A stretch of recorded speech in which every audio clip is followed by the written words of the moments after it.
नमस्कार विद्यार्थी मित्रांनो. आता आपण दुसरे टाईप पाहणार आहोत, क्रोमोझोमल डिसऑर्डर्स. पहिले ते मेंडेलियन डिसऑर्डर्स आणि हे आता बघणार आहे ते क्रोमोझोमल डिसऑर्डर्स. हे सुद्धा नीटवर विचारले जाणारे क्वेश्चन्स MCQ याच्यामध्ये येतात. मग पॉईंट बघा. These are caused due to absence or excess or abnormal arrangement of one or more chromosomes. Chromosomal disorders हे कधी होत असते तर absence किंवा एक्सेस किंवा अरेंजमेंट असते ती अबनॉर्मल झाली असेल तर, आणि त्यामध्येही एक किंवा जास्त क्रोमोझोम असतील तर त्याच वेळी कोणता होतो क्रोमोझोमल डिसऑर्डर.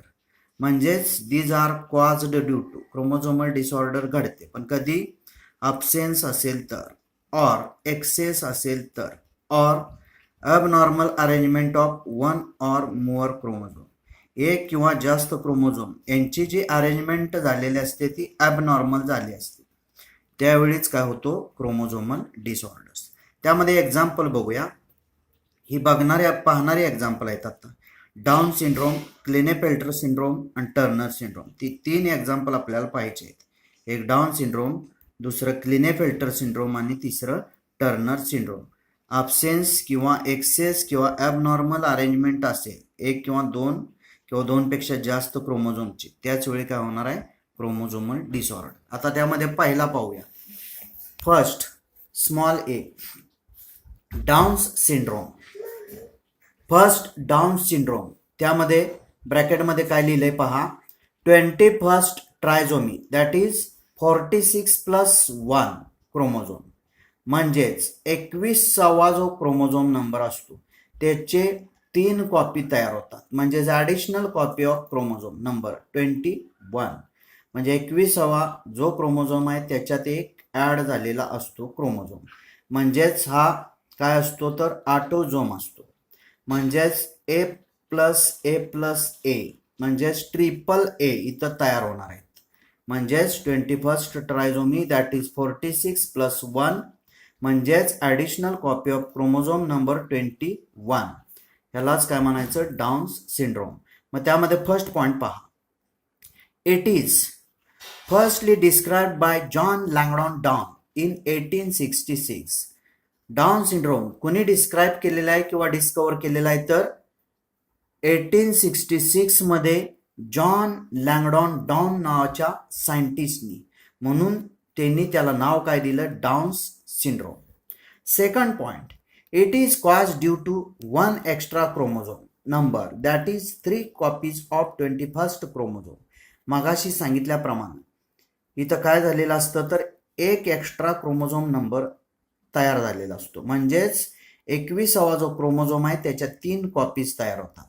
ए म्हणजेच 2 A पाहिजे तिथं 3 A तयार झालेले असतात. म्हणजे second point, it is caused due to 1 extra chromosome number that is 3 copies of 21st chromosome. मग यामध्ये आता सिम्पटॉम्स पाहूया याची, लक्षणं. डाऊन सिंड्रोम झालेला पर्सन कसा असतो त्यामध्ये first, the face is flat. Down syndrome ज्याला झालेला आहे त्याचा चेहरा जो असतो तो फ्लॅट असतो, चापटा. हा फर्स्ट सिम्पटॉम आहे. Second, rounded flat nose. त्यांचं जे नाक असतं ते कसं असतं गोलाकार आणि चपटं नाक असतं, म्हणजेच rounded flat nose. Third, mouth partially open and tongue protruding. म्हणजेच त्यांचं जर तोंड पाहिलं तर थोड्या प्रमाणात उघडलेलं असतं आणि जीभ जी असते थोडी बाहेर आलेली असते. Fourth, palm is broad with characteristic palm crease. Palm त्यांचे म्हणजेच तळवे कसे असतात ब्रॉड असतात, कॅरेक्टरिस्टिक पाम क्रीज झालेले असतात. म्हणजेच त्यांच्यावर सुरकुत्या किंवा घड्या पडलेल्या असतात त्यांच्या पामवर, हाताच्या तळव्यावर. Fifth, physical, psychomotor and mental development is retarded.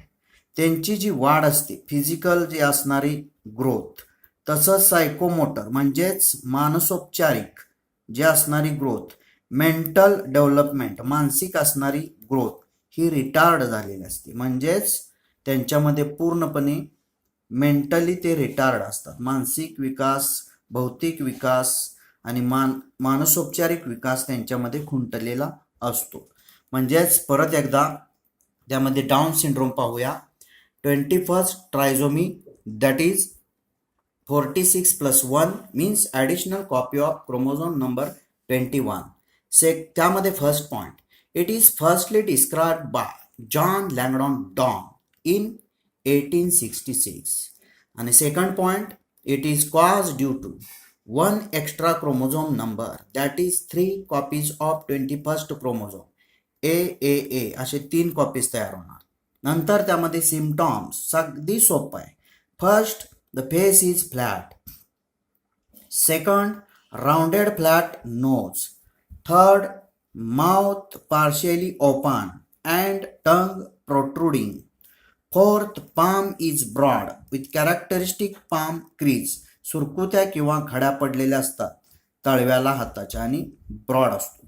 Fifth, physical, psychomotor and mental development is retarded. हा पहिला सिंड्रोम झाला. तर second, small B, Klinefelter's syndrome. त्याच्यामध्ये काय दाखवलंय बघा, XXY असे क्रोमोझोम दाखवलेले आहेत, सेक्स क्रोमोझोम. त्यामध्ये first point, it is cause due to 1 extra sex chromosome.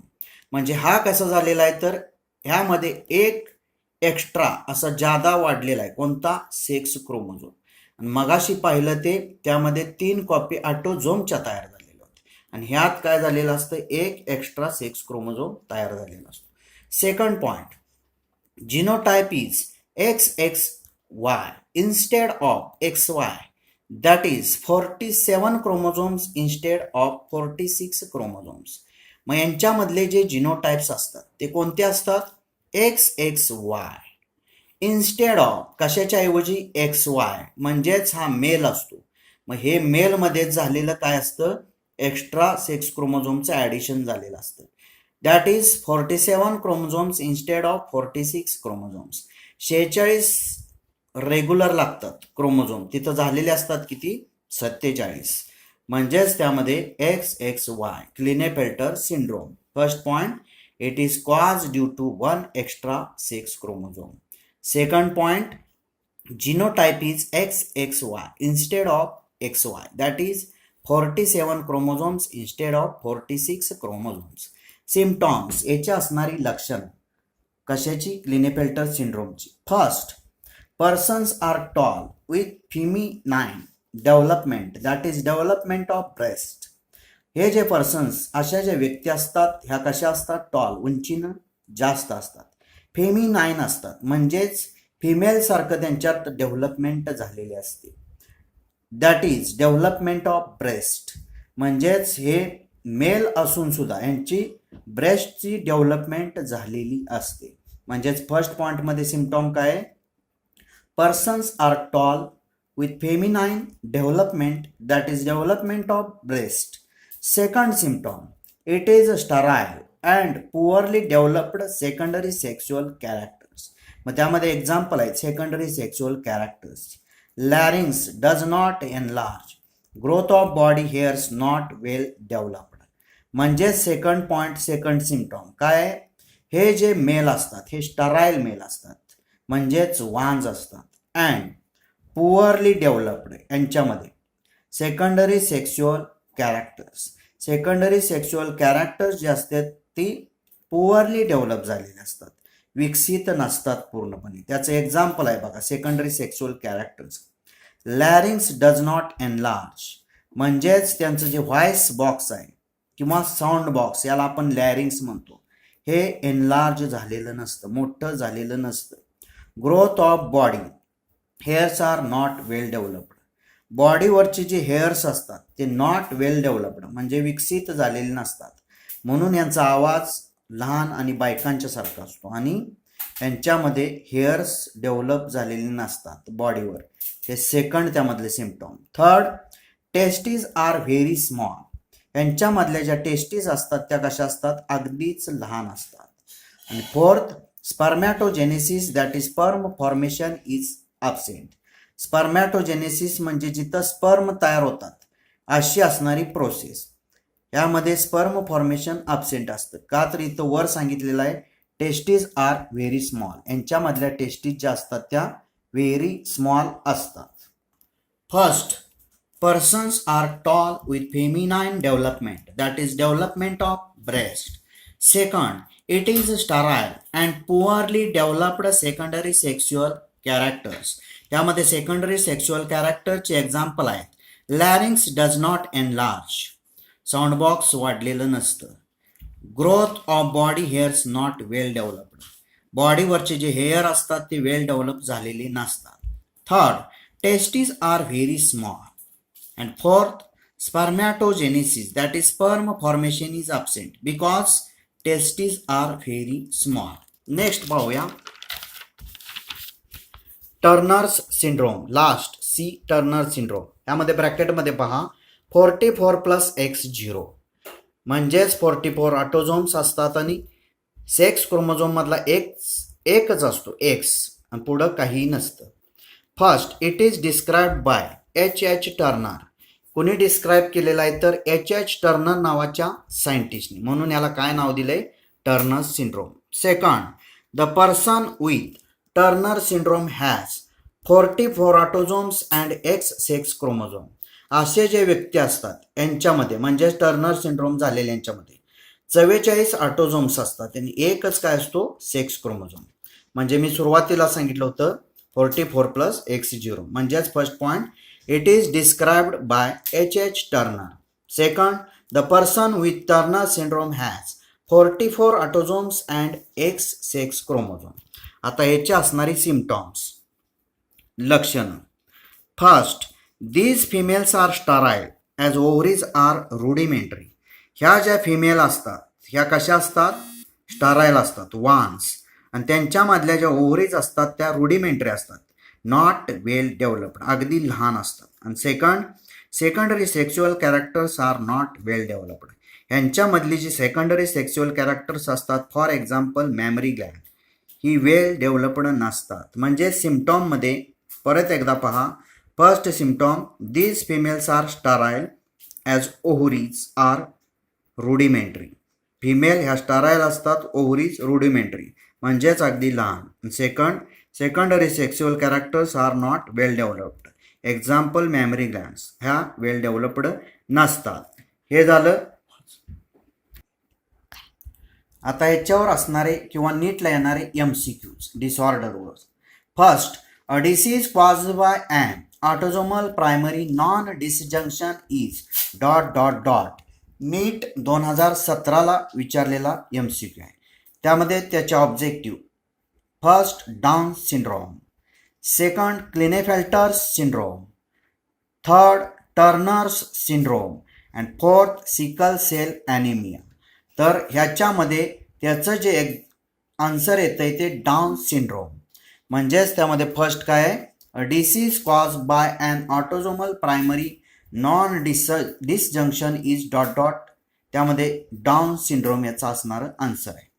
Second, if both parents are carriers for thalassemia, which is an autosomal recessive disorder, what are the chances of